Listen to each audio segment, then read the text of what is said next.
um, fourth session in Gardening Tips for Everyone. Today we're going to talk about some information on warm season crops that hopefully will help you be successful in your gardening adventures this summer.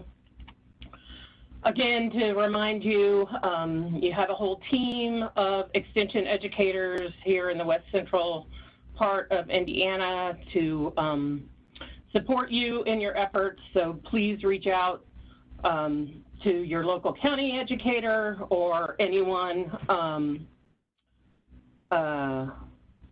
anyone that you feel like touching base with. We're all here to help you out. So I'm not going to be monitoring the chat. Somebody else will be monitoring the chat for me. So if we don't answer your question immediately, we will get back into those questions towards the end of the program. My name is Amy Thompson. I am the extension educator in Monroe County for Agriculture and Natural Resources. And I've been a lifelong vegetable gardener. It's something that's always been a lot of fun for me and my family to start with my dad and now with my own children. So I'm happy to be able to be here with you today and share some information. We've got 2 more sessions coming up over the next 2 weeks. If you've enjoyed this program, which we hope you have, and think other people might be interested in those remaining sessions, please feel free to pass them along as well. So to start with, just a few reminders to get the conversation going today. Warm seasons crops need warm temperatures, and that doesn't necessarily just mean warm air temperature. Soil temperature is quite important for seed germination and also for plants to be able to take off and thrive once they're put in the ground. So you saw this map and those date ranges last week. I bring it up here again. We're past the average last frost date for our area now, but that is average, which means the likelihood of frost is continuing to decline, but we are not completely out of the woods yet. If you have warm season crops in the ground already, you'll need to continue to watch the weather and make sure they're protected if we do get another cold spell. But Mother's Day is usually the time we think of when you can fly free, plant warm season crops with very minimal risk as far as frost or damage to your crops. So keep that in mind. What we're going to go over today is this list of vegetables right here. I've got several resources to share with you, which should be pasted into the chat for your information. And then also we'll follow up when we send the recording with that list of resources as well. So we'll just going to dive right in. I'm not going to go over every little detail about every crop. You should still refer to, for example, the spacing information on the information that comes with your seeds. But I am going to point out some things that might help you be successful for sure. And one of the first things I want to point out is there are so many varieties out there. Sometimes it can be a little difficult to make a selection. You know, when you go to the garden center or your hardware store, you may not have that many choices as far as varieties to plant. But if you get into ordering seeds online, the number of varieties just seems limitless, and it can be a little daunting. So one thing that you can look for are varieties that have been selected as All-American selections. And they have these for not only vegetables, but flowers, perennials, et cetera, et cetera. The All-American selections have been tested for garden performance by a panel of expert judges. The varieties that perform best over all of North America become All-American Selection national winners. Entries that perform particularly well in certain regions are named regional winners. And so they're reliable varieties, newer varieties, although you can get all the historical winners as well. But reliable varieties that have proven to be good performers. So they're nice to be able to turn to, especially if you're a relatively new gardener. These have, been tested and selected because they've done well, and you're likely to have success with them as well. And I'll show you a little later what a plant label looks like if it has been selected as an All-American selection. Another resource that might help you pick some varieties is there is a Cornell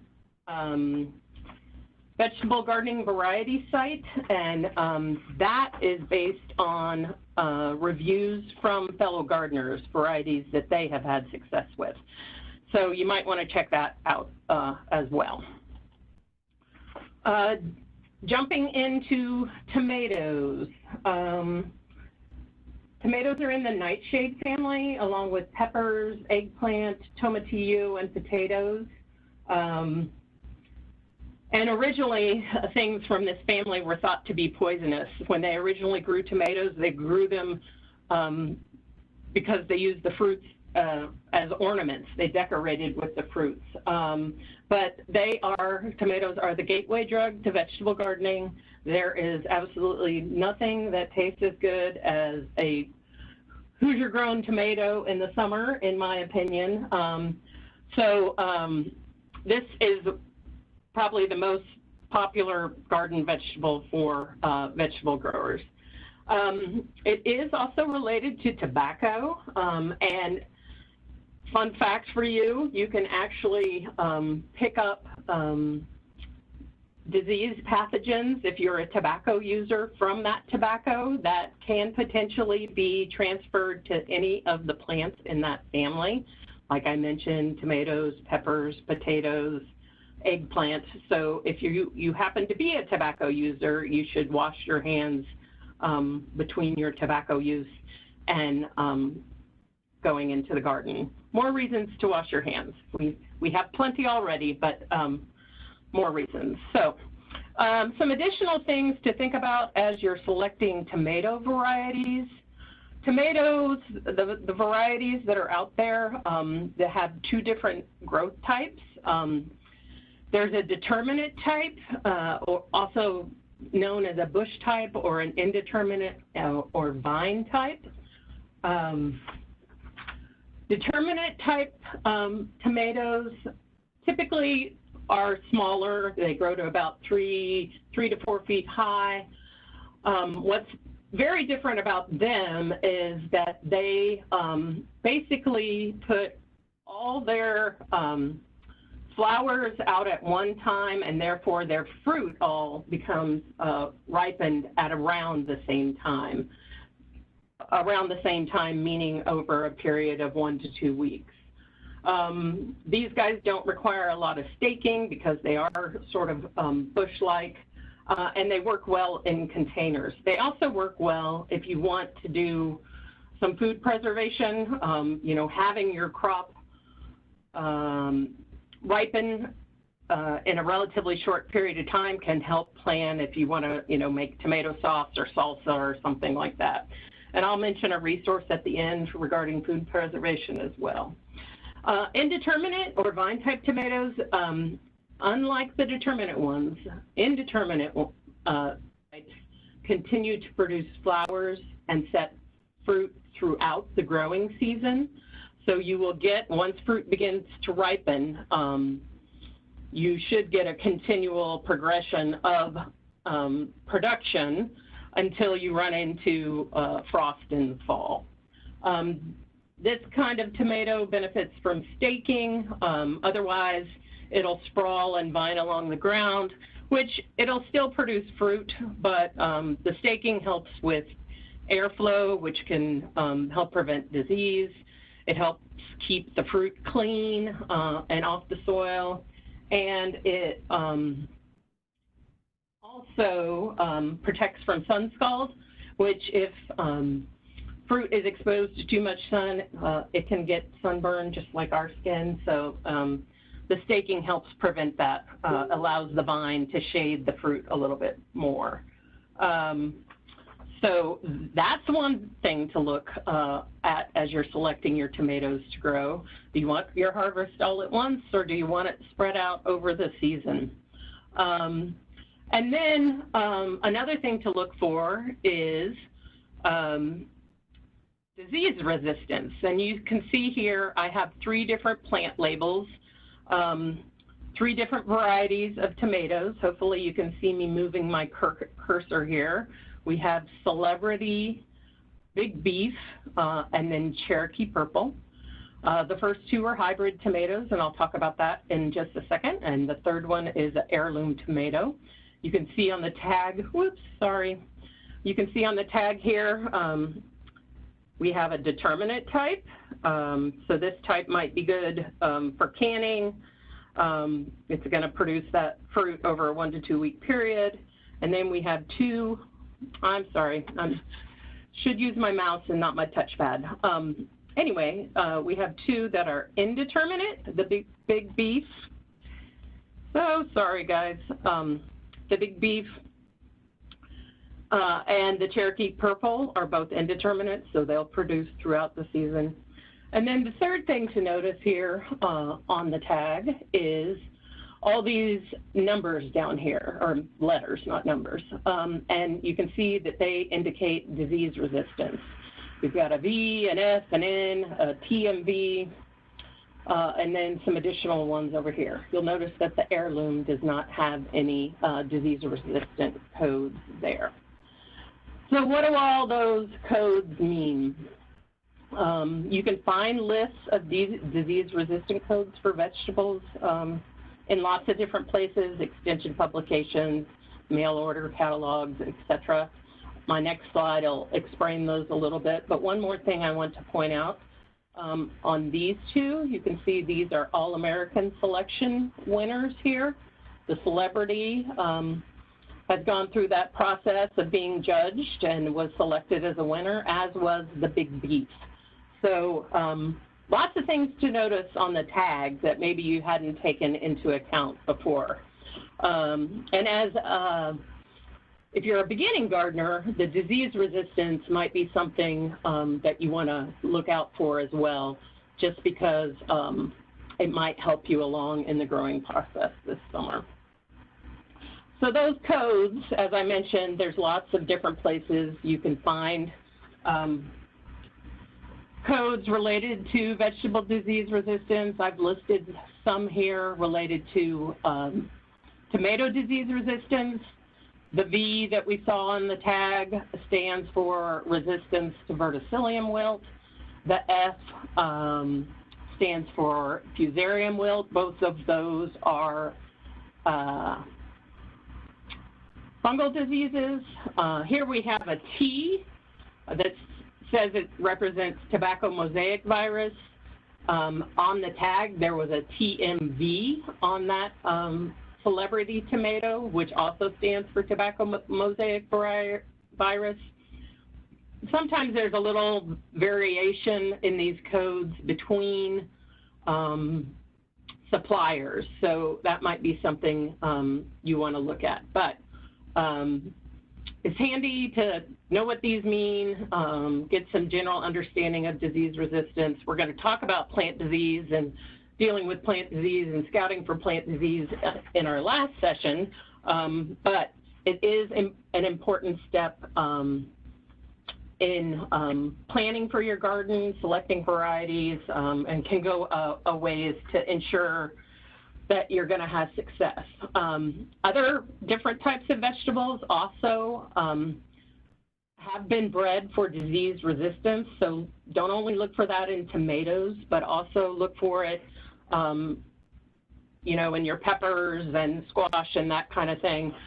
Tomatoes probably have the largest array of disease-resistant varieties, but there are others out there, and plant breeders are continually working on disease resistance, so that is definitely something to look for.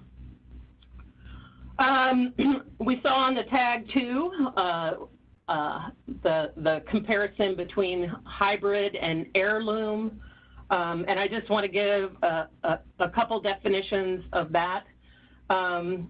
There is a little bit of variety in the definition of heirloom anyway. In general, an heirloom plant is one that has been introduced at least 50 years ago. So that's one thing. It's something that has quite a heritage to it and was likely, you know, passed on through families and that kind of thing. But also important when people talk about heirloom varieties, they talk about them because they're open pollinated, which means they're typically self-pollinated and will hold true for the second generation, meaning you will get the same type of plant and same type of fruit from the second generation that you did from the first. So if you were to save seed from an heirloom variety, you can have predictable results, which is not necessarily the case with hybrids. With hybrids, they've taken two parents and they've purposely cross-pollinated those parents to develop a hybrid variety. Typically with those hybrid varieties, they're looking for things like disease resistance, long storage time, uniformity, they ship well, that kind of thing. Heirloom varieties are often thought of as having more flavor. Oftentimes they haven't been bred for things like shape and size, so you'll get some strange looking varieties there as well. But most of our hybrids do have disease resistance. Our heirlooms more than likely do not. So, you know, if you want to try out some heirlooms, that's great. There's some really interesting heirloom varieties out there. You know, big chocolate stripes is one, Black Beauty, Brandywine is a favorite of mine. Cherokee Purple is another favorite of mine. But if you're a new gardener, you might also want to consider some hybrid varieties that do have that disease resistance in there. There are hybrid types that are grown to look like heirlooms, so you might want to look for those as well. So anyway, that's just another thing that you will see as you're making selections of vegetables, so I wanted to give you a little explanation of that as well. Hybrid varieties you would not want to save seed from because they're, that hybrid plant, the seed that it will produce, you do not have a predictable outcome from them like you would an heirloom variety. So just keep that in mind. So with tomatoes, they are warm season. They need to be planted after the soils have warmed up. And you can continue planting them really until midsummer. A lot of people feel a lot of pressure to get everything, oh, it's gardening time. I have to get everything in the ground real quick, right at, you know, right after Mother's Day. But you have some time to get things into the ground. The last planting date would be, in the summer, would be about 100 days before the average first frost date. And that would give time for the plant to mature and produce fruit for you in the fall. So it doesn't all have to be a big rush just because we're in the spring. Most of the time, people purchase transplants of tomatoes or they start them indoors early. If you're purchasing transplants, you want to look for short, stocky plants with good root systems, and this is true of any vegetable transplant that you buy. Avoid tall, leggy plants. You know, you want a short, stocky guy rather than a tall, leggy guy. You want a sturdy stem, about a pencil width would be good. You would like to see new roots forming, healthy roots on the bottom of the cell pack. Those kind of things. When you plant it, you can plant it at soil level. Tomatoes also produce adventitious roots, so people talk about planting them deeper into the soil than we normally would recommend, and that would still work, whether it adds a lot of benefit or not. It may add some stability to those long and leggy types, but it's not necessary to plant them deeply. You can plant them at the ground level that they came in at the pot as well. One thing about tomatoes that some people don't realize is extreme temperatures can cause them to abort fruit. So if we get really hot in the summer, with daytime temperatures steadily above 85 or nighttime temperatures above 70, tomato plants will drop their flowers. So you can get a period of time where you may not be seeing fruit and flowering, or you may see fruit, but then those flowers are aborted and they won't develop into fruit. But once the temperatures regulate a little bit, if they're an indeterminate type, they'll go back to producing flowers and fruit, and you will get your harvest going again. We generally harvest tomatoes when they're fully colored. That's one good reason to save the plant tags and know what you planted where, especially if you're planting some of those heirloom varieties that, you know, may be striped or partly green when they are mature.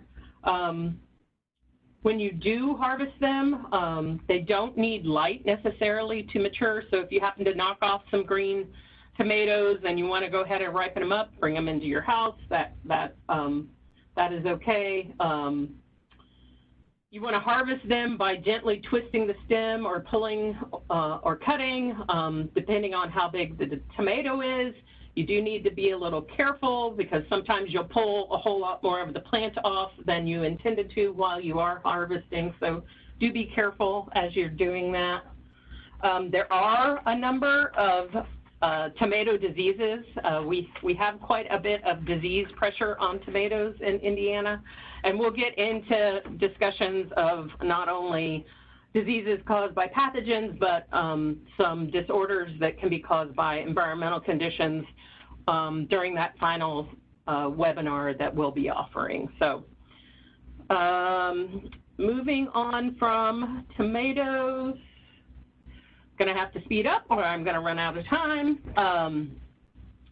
Peppers are another really popular garden plant, lots of shapes and size. Sometimes the hot peppers are referred to as chilies.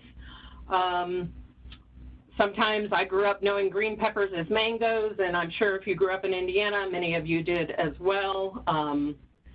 They grow to about 3 feet in height. They produce throughout the year, so you don't need to plant successively. They will also abort flowers if the temperatures get too high, so keep that in mind. Sweet peppers like it slightly cooler than warm peppers, but they both do fine in Indiana summers. If they do abort fruit like the tomatoes, they will produce flowers and fruit again once the temperatures moderate. You pick these guys whenever they're usable size. Most hot peppers are picked when they're ripe, which means they've developed color. That's Also true of red varieties of mangoes or green peppers.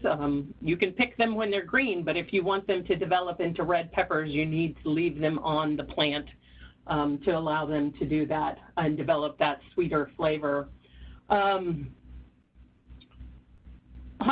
The exception to hot peppers being picked when they're ripe or colored is jalapenos. You can pick them when they're green and also after they've developed into the red color.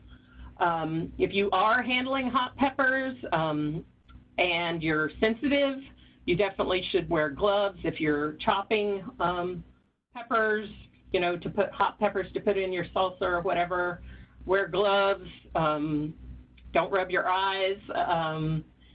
Some people can have quite a reaction. Most of that capsaicin, the oil that causes the hotness, is found in the ribs, the inner walls of the pepper, so avoid that if you can. If you are ordering from mail order, you will potentially see Scoville units, which is how they measure hotness in peppers. Jalapenos and cayenne rate in the 10,000 to 18,000 units of Scoville on the Scoville scale, so hot, but habanero is around 100,000. So look for that. If you're a hot pepper lover, look for those high Scoville units. If you're not a hot pepper lover, choose some sweet pepper varieties for your garden. Eggplant, another one in the nightshade family. This is actually a perennial plant. We grow it as an annual up here. We harvest the fruit. The fruit comes in a variety of shapes and sizes. You can see both purple and white here. There's a globe shape. There's elongated shapes, bicolors. It is sensitive to cold weather, so definitely want to wait until the soil temperatures have warmed and the daily average temperature is around 68 degrees. If you run into cold weather, it will slow that plant down. Again, like peppers, these guys produce throughout the season, so you don't need to repeat plant. You can plant as late as June and still harvest a crop. You do not want to let them get overripe on the vine. Eggplant do not store particularly well, so you can harvest them when they're about a third of the mature size to fully grown, but use them relatively quickly after you have harvested them. And typically with this one, it's best because they're held quite tightly to the plant, it's best to cut the fruit off. You don't have to worry about damaging the fruit that way. If you planted about a 10-foot row, you would get around 20 fruit. That may not be near enough if you're an eggplant loving family. That may be more than enough if you're like my family and I'm the only one who eats eggplants. So the biggest pest that I've noticed with these is flea beetles. And you can see some flea beetle damage even on these leaves here. I have heard that if you use a floating row cover early in the season, and we'll send a publication about floating row covers, but if you use a floating row cover to allow them to get up to mature size, I've heard the flea beetle damage is not as impactful. It can really decimate a plant while the plant is small. You will need to allow the pollinators in, so you can't use the row cover all the time, but it is something to keep in mind. There are also conventional insecticides that you can use to deal with flea beetles. And like I said, your county educators are here to help you with that kind of information, so reach out to us if you have specific questions. Moving on to sweet corn.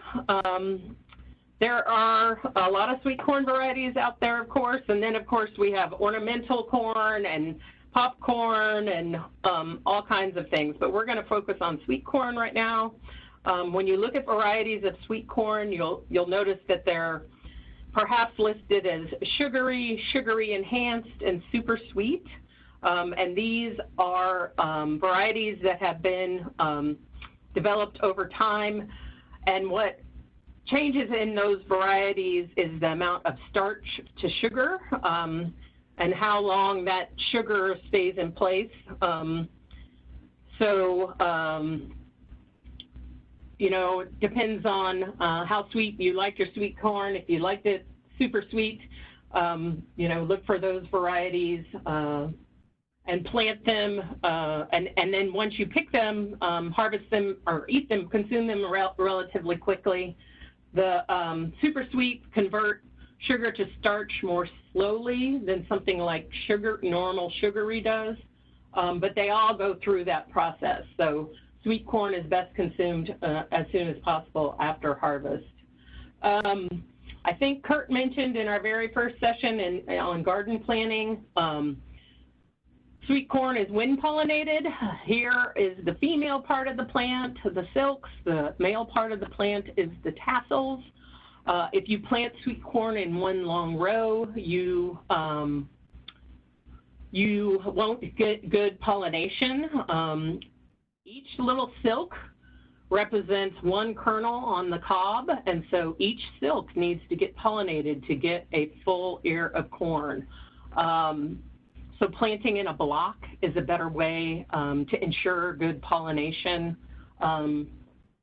You know, a block of 10 to 12 feet, something like that, might be a minimal size that they're looking for. If you do want to plant more than just sweet corn or even different varieties of sweet corn, you will need to separate them either by time of planting or by distance. If you have a lot of space in which to garden, you would need at least 250 feet between varieties so that they would not cross-pollinate. If you're separating them by time, you need to look at harvest time and pay attention, you know, to when days to tassel, days to silk kind of information. One of the things, sort of a folklore kind of thing to chime in, I was taught that with corn, when you plant seeds in the row, you plant 3 seeds, 1 to die, 1 for the crow, and 1 to grow. So old wives' tale, but worked out for me as a kid. Let's see anything else I need to tell you. Corn does have some pest problems, harvesting corn, and we'll talk about hopefully some of those. Otherwise, we're going to provide you with lots of resources again, and those pests are covered in those resources. Harvesting corn can be a little difficult to know sometimes.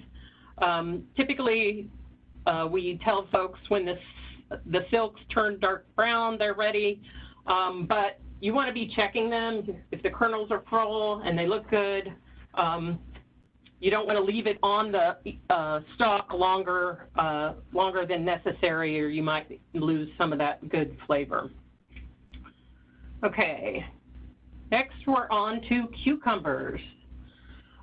Cucumbers are part of a group known as cucurbits. My tongue always gets twisted there. That includes cucumbers, melons, squash, pumpkins, and gourds.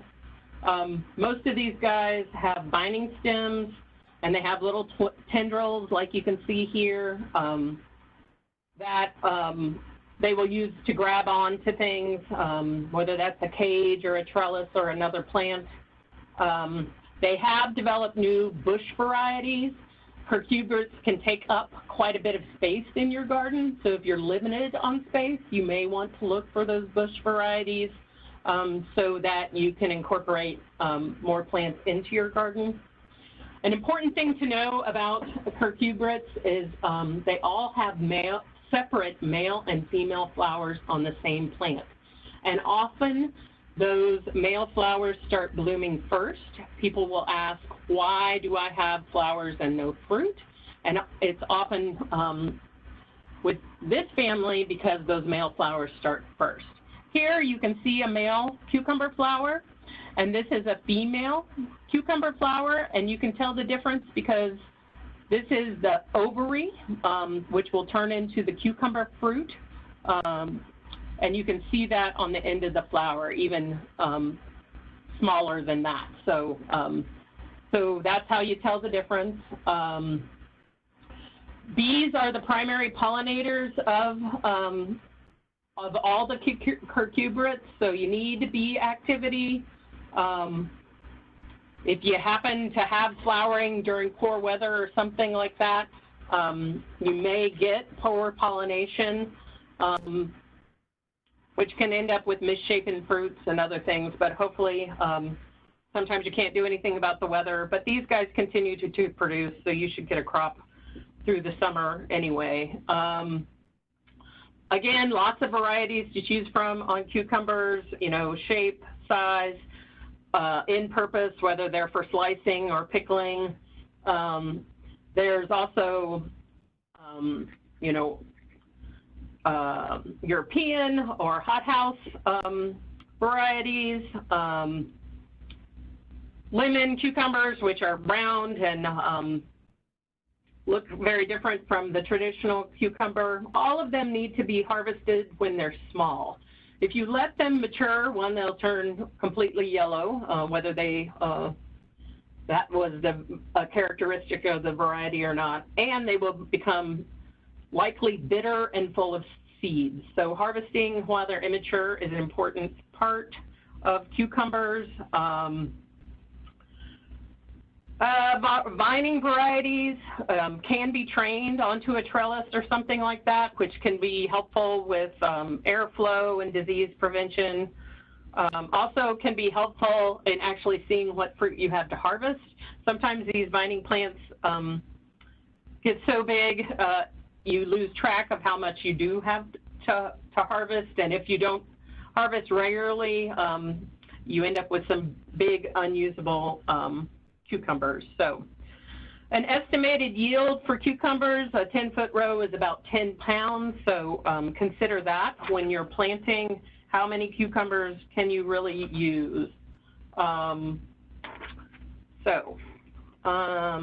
People often, with the cucurbits, they often worry about, I can't plant cucumbers next to squash because they'll cross-pollinate and the fruit won't be any good. That does not, cross-pollination does not impact the fruit. The fruit will still be perfectly fine and usable. What it does impact is the seed.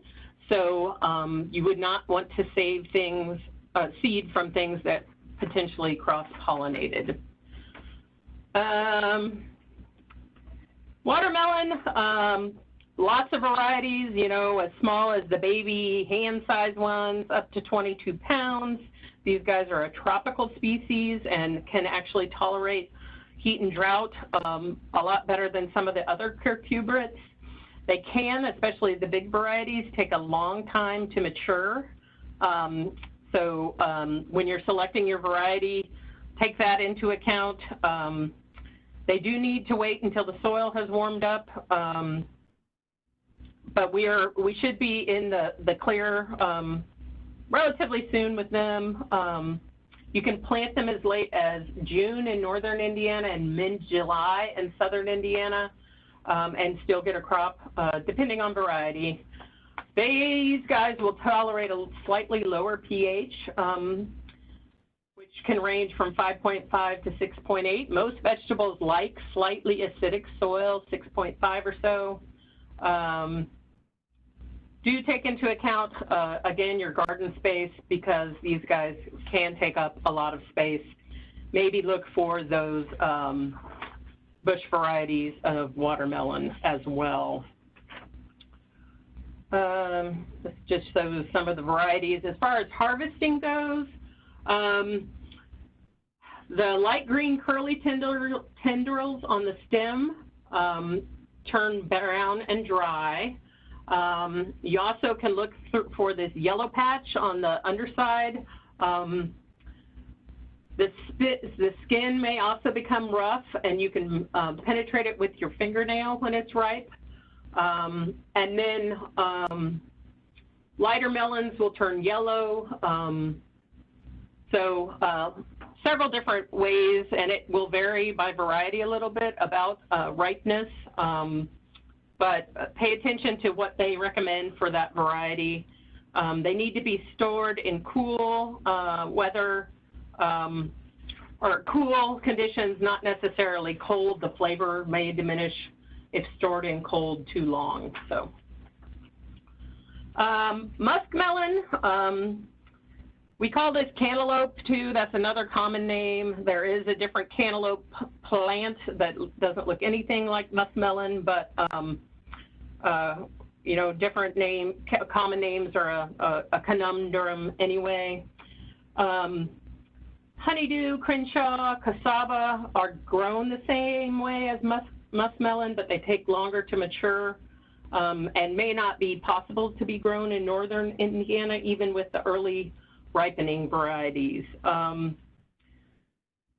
They prefer drier to wetter soils, but generally an inch of water a week is important for fruit development. You can grow them on a trellis as well, but you'll need to provide some sort of support for the fruit, whether that's cheesecloth or nylon stocking, something like that. Most mature in 80 to 90 days. When muskmelons mature, the rind between the netting turns from green to tan, so that's one way to tell. And also, with most varieties, the stem will slip from the melon when they're ready to harvest. With a 10-foot row, you should expect about 10 melons with the muskmelon. So keep that in mind, again, as you're planning. Pumpkins, lots of varieties, of course, you guys know this. Pie pumpkins for cooking, binding pumpkins, your jack-o'-lanterns. Binding pumpkins can require up to 50 square foot. If you want to get into growing those giant pumpkins, one, you better have a good water supply, and you better have a lot of space. But you will typically, if you're growing the larger pumpkins, you really only get 1 or 2 good-sized pumpkins per vine. Smaller, like pie pumpkins, you know, you might get 5 to 6. The little miniature pumpkins, you would get quite a few. But because the fruit is so large, it takes quite a bit of energy from the vine to produce that size fruit. So, you know, you can't expect 8 giant pumpkins off one vine. With these, you want to, especially if you're planning on storing them for any time, make sure you cut the pumpkin off the vine, the stem. Having an entire stem, as shown here, helps preserve the fruit. If your stem comes off, your fruit is less likely to store for any length of time. They do need bees for pollination, so do what you can to promote pollinator habitat, which may include adding flowers to your vegetable garden. So keep that in mind. Summer squash are squash that ripen and are consumed during the summer and are not particularly good for storage. When we think about summer squash, we think about zucchini and crookneck or yellow squash and the patty pan squash. These tend to be bush type rather than vining, and as you know, if you've had any experience growing with them, they produce fruit rather prolifically and have to be harvested regularly, or you'll get very large fruit very quickly. So you harvest these typically when they're immature, so you don't get a plant full of seeds, and again, the flavor is better. They'll continue to produce flowers and fruit throughout the season. The biggest pests of these guys are squash vine borers and squash bugs, which are challenging to deal with. The blossoms themselves are edible. If you've never had squash blossoms, stuffed squash blossoms, they're pretty tasty. You might give those a try. So they do have some disease issues as well. Occasionally powdery mildew. Keeping your spacing at the recommended distance will help with that. A 10-foot row of summer squash will yield about 60 fruit or around 15 plants. Again, information for your planting purposes. Winter squash, on the other hand, are typically vining. They grow, take longer to grow, and they are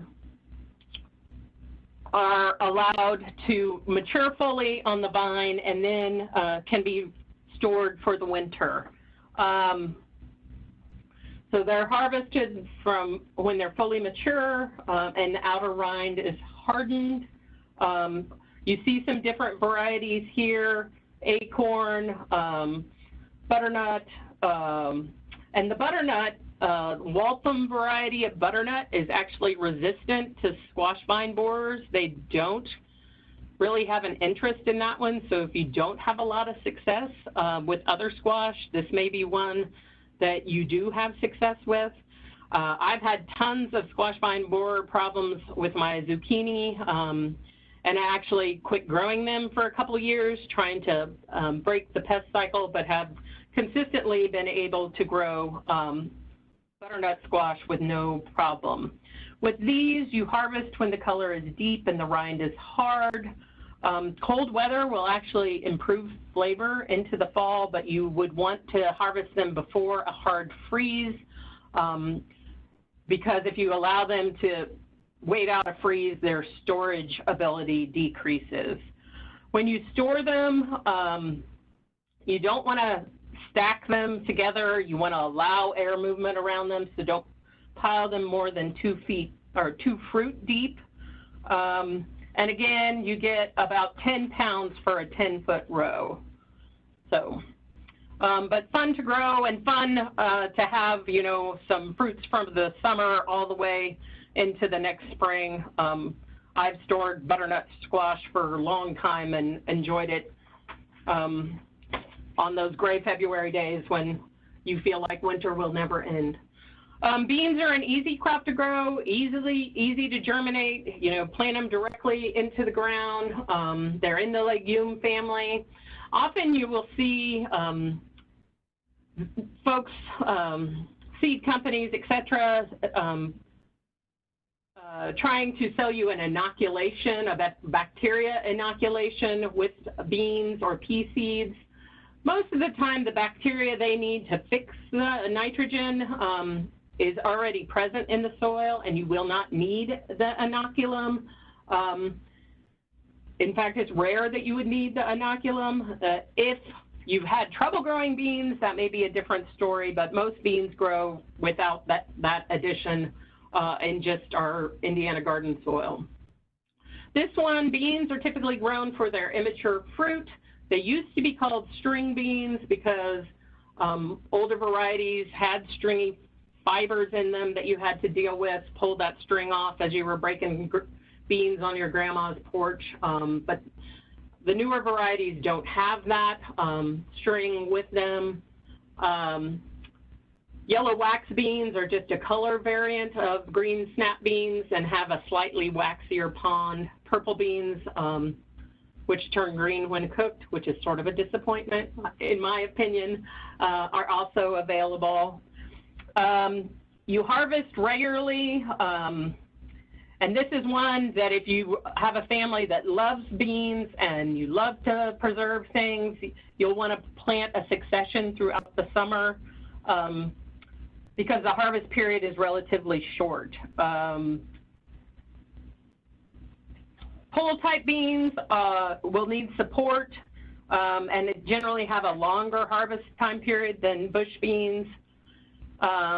For a 10-foot row, your estimated yield is around 3 to 4 pounds. So keep that in mind. Also keep in mind beans are shallow rooted. So if you're doing cultivation around them to control weeds or whatever, don't cultivate too deeply. Also avoid cultivating them when they're wet. There is a bean bacterial blight that is more likely to be spread when plants are wet, and avoiding working in the garden when it's wet is a good disease prevention kind of effort in general. We've got a couple more to go, and then we'll get to the questions. Okay. Checking my watch there. Sweet potatoes are great fun to grow, and sweet potatoes are so popular now in the grocery store and in so many different kinds of diets. There are warm season perennial vines that we grow as an annual here. There's several different types of varieties. I just ordered a Japanese white variety that I'm excited about growing because they're expensive in the grocery store. So I'm hoping for good luck with them. You see the sweet potato vine, like you see here, also sold as an ornamental. They are the same species, but those ornamentals are not selected for the flavor of the root that develops. So although they may be edible, you don't want to eat the ornamental varieties, likely because of palatability. Again, with the common names, we also call these yams here. In the rest of the world, yam is a completely different animal, but sweet potatoes are planted typically using slips.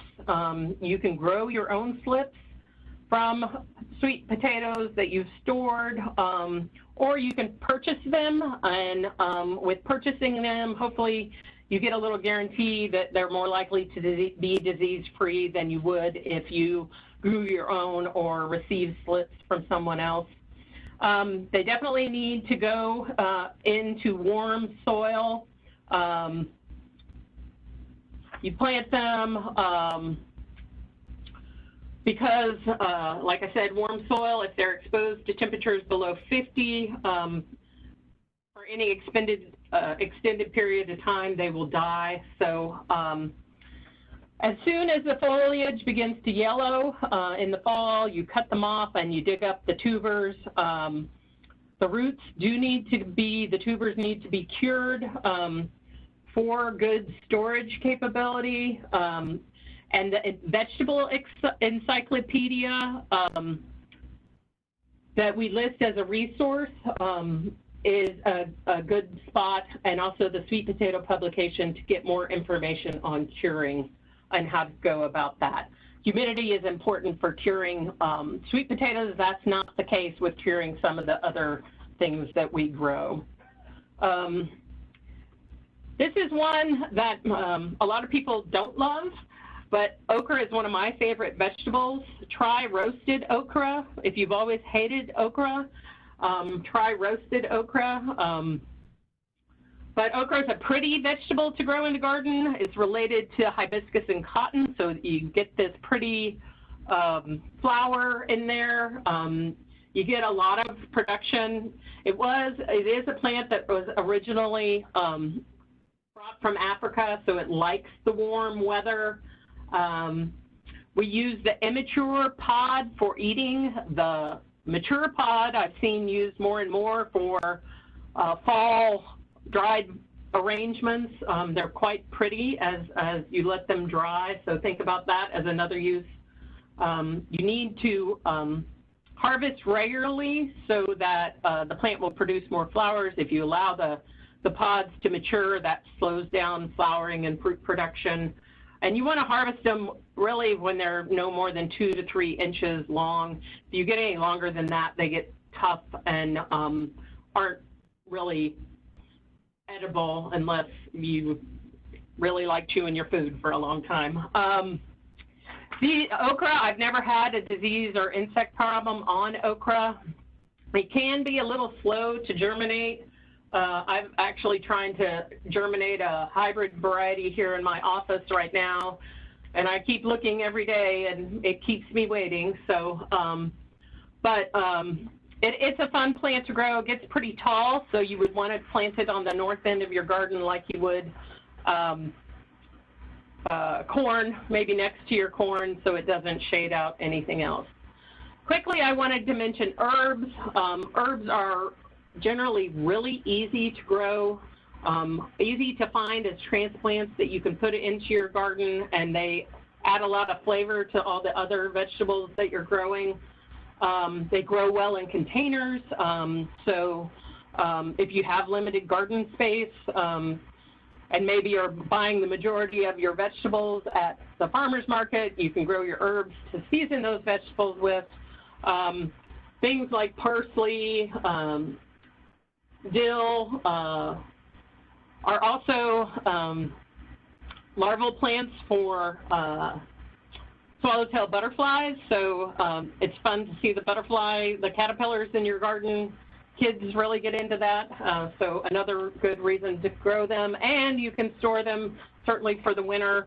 Herbs are relatively easy to store. We have an herb publication that you'll get as a reference as well. I quickly wanted to mention two other resources. FoodLink is a Purdue Extension developed resource that gives you information on preparing your harvest, utilizing your harvest. Maybe you've grown eggplant and you've got a whole lot more than you ever wanted and you're looking for something new to do with eggplant. This tells you information, nutrition information, and then if we were able to scroll down, you would also see recipes. There's videos by chefs, etc., really good information. And then this other link here is the National Center for Home Food Preservation. That is housed out of the University of Georgia and sort of a one-stop shop for food preservation information. Food safety-wise, it's very important that you follow standard recipes for food preservation and not, not someplace to go experimenting on your own. You don't want to make your family or others sick. So this is a good resource. All of our Health and Human Services Extension colleagues are also good resources when it comes to food preservation. I also wanted to, again, plug the Grow a Row program. The one that we use locally is a slight variation called Plant a Row for the Hungry in Monroe County, but good resources nonetheless to share your harvest. Especially right now when so many folks are facing food security issues. So here are some of the links. As I mentioned, you'll get a copy of the links. And I want to give Rosie Lerner, who is our Extension Horticulture Specialist, credit. I adapted a lot of her presentation for this session. So we have some time for questions, not much time, but if you guys are willing to hang on for questions, we're willing to hang on to answer them. Hope you got some useful information out of the session. Okay, so can you hear me? I can hear you. Okay. Our first question that came up is, if you would like to save heirloom variety seeds in reference to tomatoes, how far should they be planted from other varieties? So, sorry, I'm also trying to bring up my chat. So most tomatoes are wind pollinated. Pollinators do visit tomatoes, but the large portion of their pollination is through wind. So I would say, you'd probably be safe with 50 feet, but even farther would be better. And if anybody else has more concrete information than my estimate, feel free to chime in, any of my fellow extension educators. And Phil Cox did add some underneath that question for seed saving for tomatoes. You don't really need to worry about spacing between varieties of heirloom tomatoes since they are self-pollinated. Of course, if anybody else wants to add to that. The next question that we got is, what would cause a tomato plant which has set fruit, has no black spots nor yellowing of leaves, suddenly wilt and die like the next day? Soil has been kept moist but not overly wet, and plants nearby are not affected. It could be any number of things.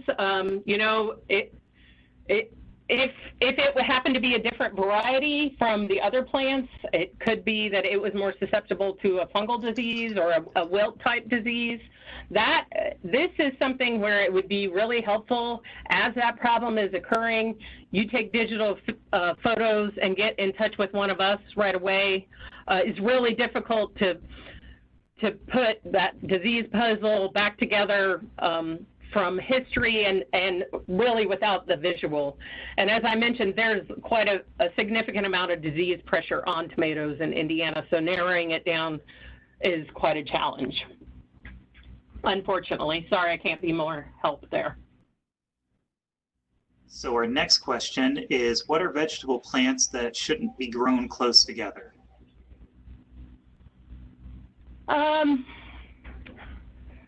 You know, I would think of it in terms more of utilizing your space well, rather than things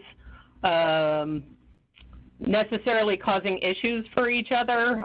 I don't know if others have thoughts on that, but there's probably root interactions and other things that are going on, but I would say that area hasn't been well researched, and we don't have a lot of evidence-based information on that.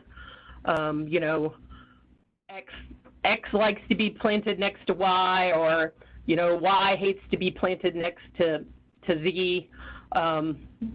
Just not a lot of research that I can relay to folks. If anybody else wants to chime in, please do so. Any of our other extension educators? I would personally say I would avoid planting overly large blocks of plants that experience the same pest, insects, or other organisms, just so you don't give them harborage to be able to develop. I would spread things out and put things in between them. See our next question. This is the first time I have started tomato seeds inside. So far, I have 2 leaves on them, and they are currently growing in the round seed starter.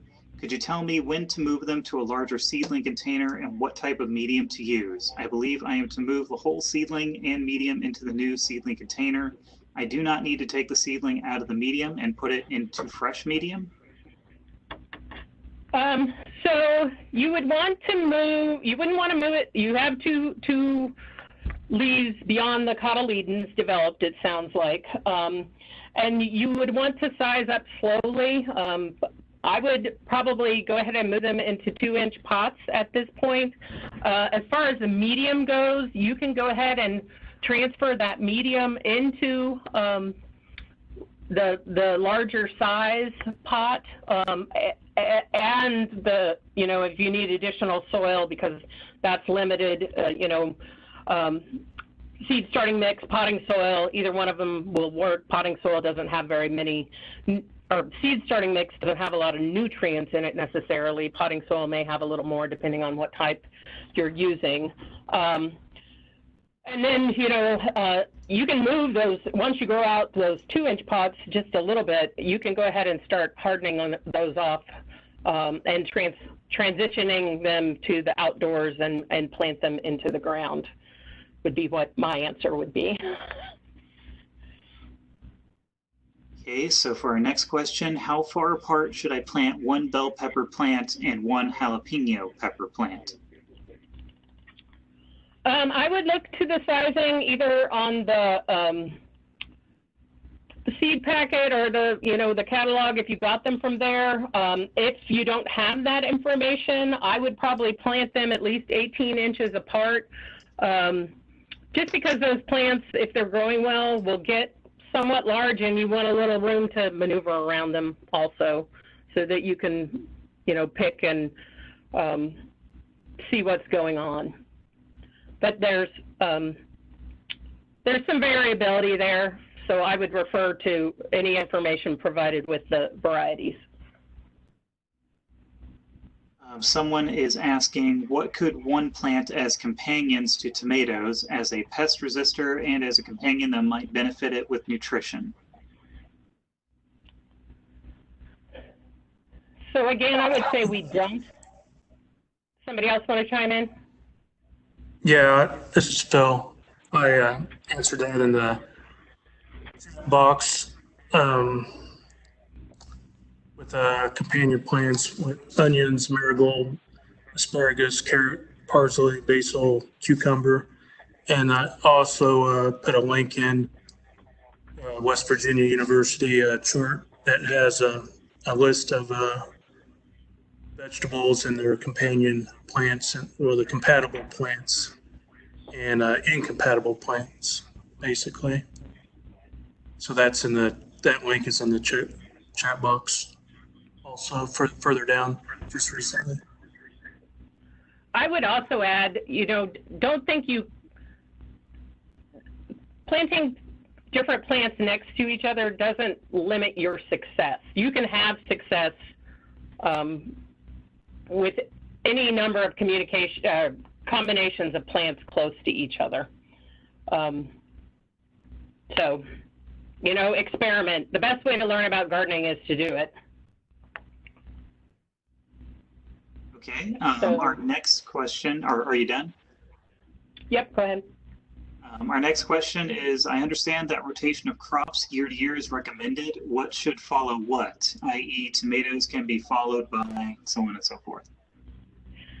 So in general, you want to avoid things in the same family.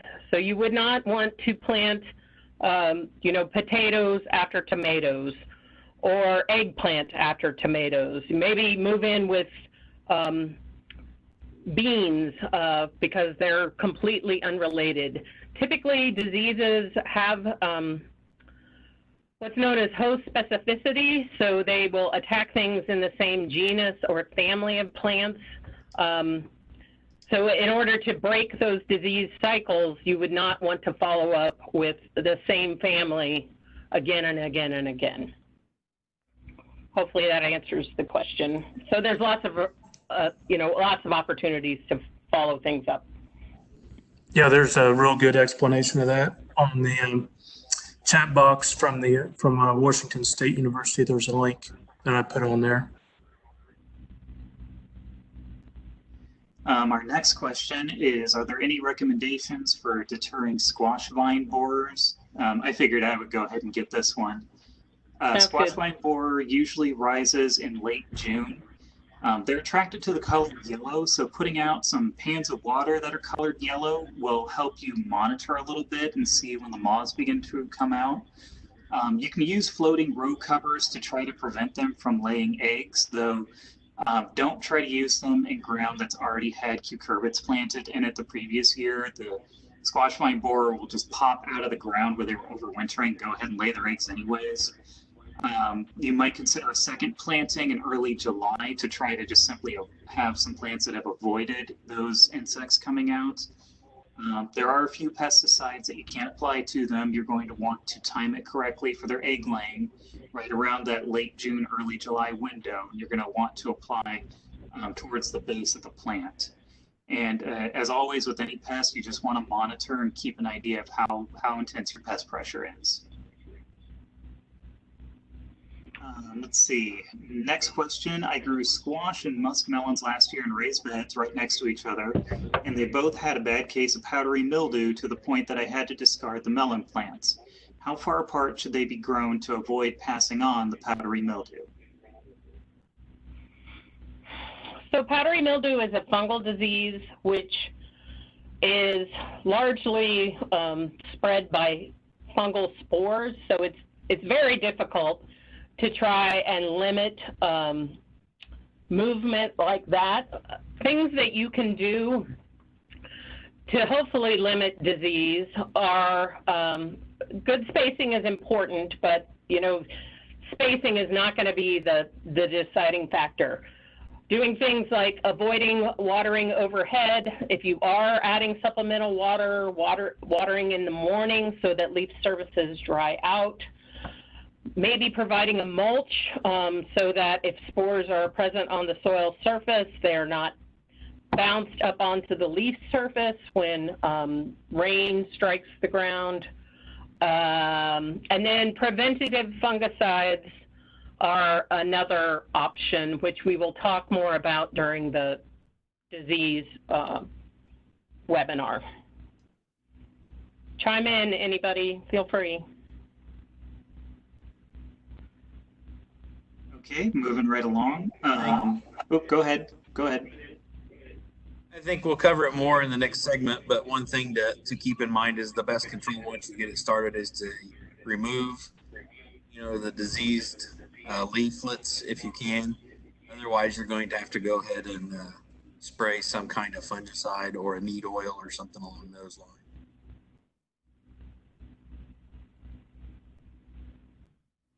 Okay, next question is, I kill my rosemary plant every year indoors. Any suggestions to be successful? We got 2 people asking that.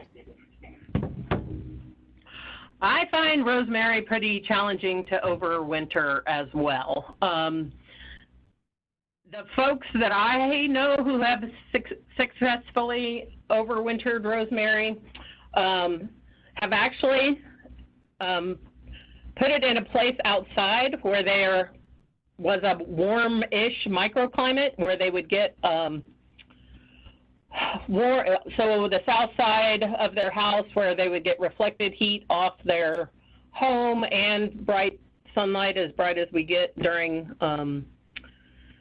Indiana winters. But even on normal winters, they'd have some die off. I think indoor overwintering of rosemary requires some pretty high light intensity, and of course, when plants are brought indoors, they transpire less and less watering. But I don't have an easy answer for you. It's not super easy to overwinter rosemary, I would say. I would echo the same thing. Rosemary is hard to overwinter. I've had success outside during the summer months, but have never tried to overwinter it.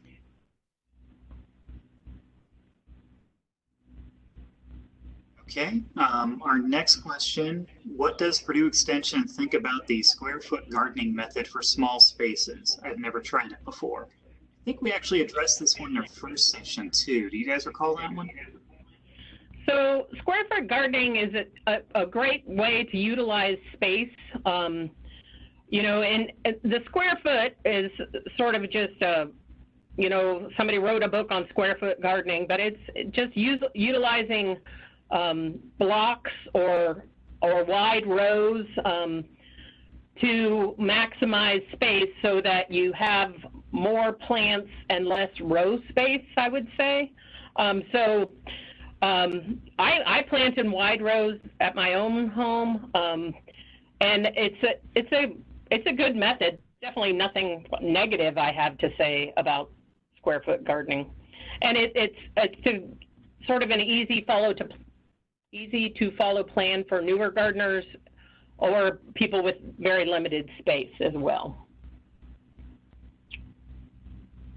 So we have someone asking for suggestions for staking container zucchini, such as a tomato cage or using bamboo. What are our recommendations?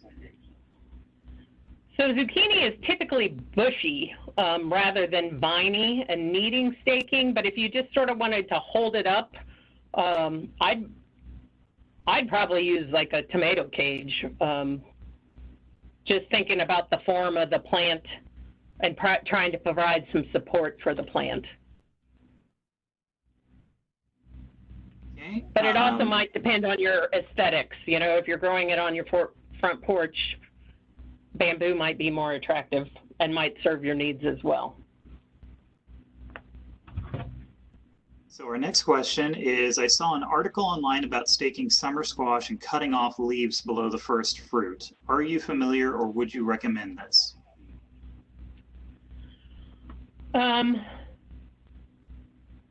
So summer squash like zucchini?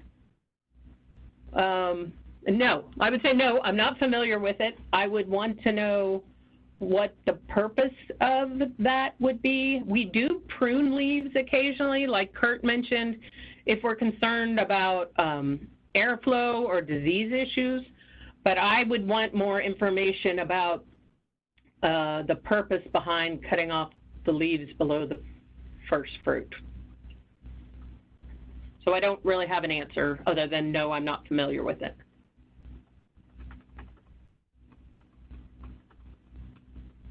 Okay. Next question there is someone's asking about purchasing lanky tomatoes from a high school greenhouse. Phil actually responded to it. Just make sure to plant them deep up to the first leaves. Amy, do you have anything that you'd want to add to that? No, that would be my advice as well. Okay.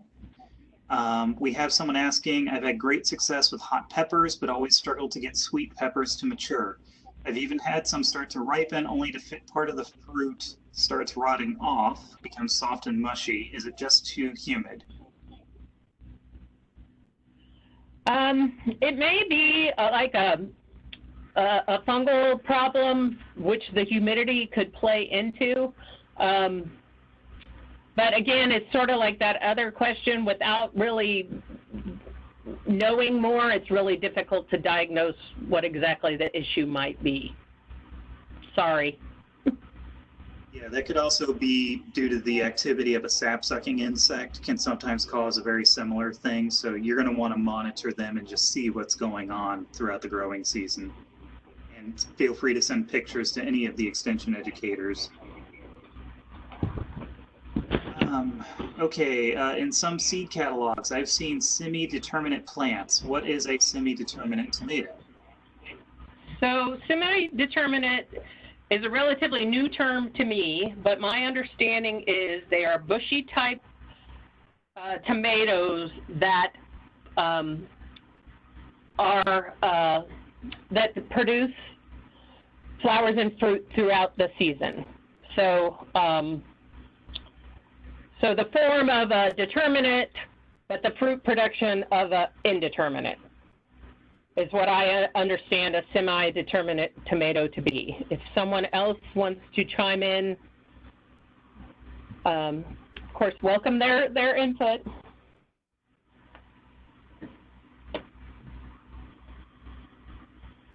Okay, I will just go ahead and move on to the next question. Is it better to plant melons from plants or seeds?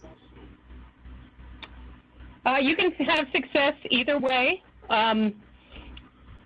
They do take a while to mature, so transplants might give you a little head start over seeds, but in southern Indiana, we really can have success either way. Up north, you might want to focus more on the transplants just because of the potentially shorter growing season. Okay.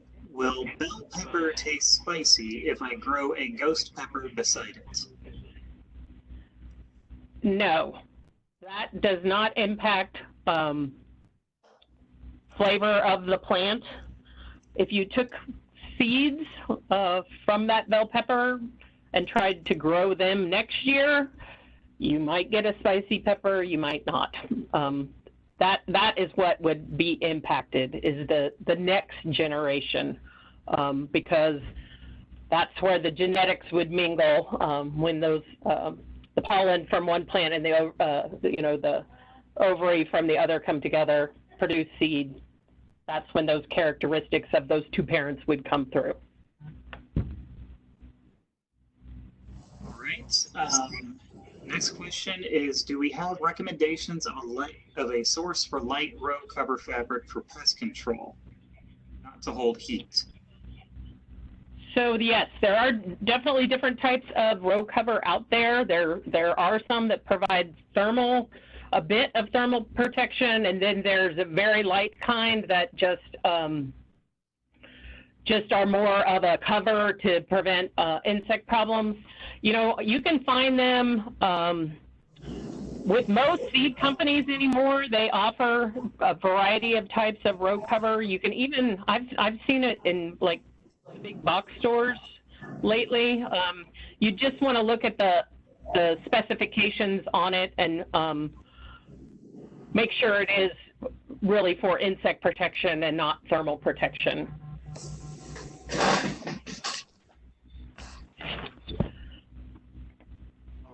mentioned, sorry, Bob, I mentioned I'll send before Jenna sends out the list, there's a nice University, I think, of Maryland publication on floating row covers that we'll include in that list. And it may have some source listing, I'm not sure, but it'll give people, especially folks who aren't familiar with row covers, a little more information. Okay, our next question, should I plant pepper plants deeper as well, not like if I plant a tomato plant? I'm not aware of peppers putting out adventitious roots the way tomatoes do, so I would plant the pepper plant at soil level. And then Phil just added some information on melon seed planting, and I think that is the last of our questions. Well, thank you, everybody that hung with us today. I hope we gave you some helpful information. Somebody had asked at the very beginning, that who knows whether they're still online, but that the panelists hadn't introduced themselves. So maybe as we sign off, we could each just restate our names and what county we're from. I'm Amy Thompson. I'm in Monroe County. Thank you. I'm Jenna Neese. I am in Putnam County. I'm Bob Bruner. I'm in Clay and Owen counties.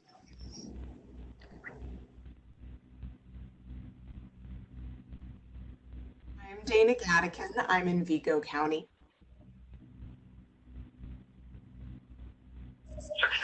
I'm Kurt Lanzone in Park County.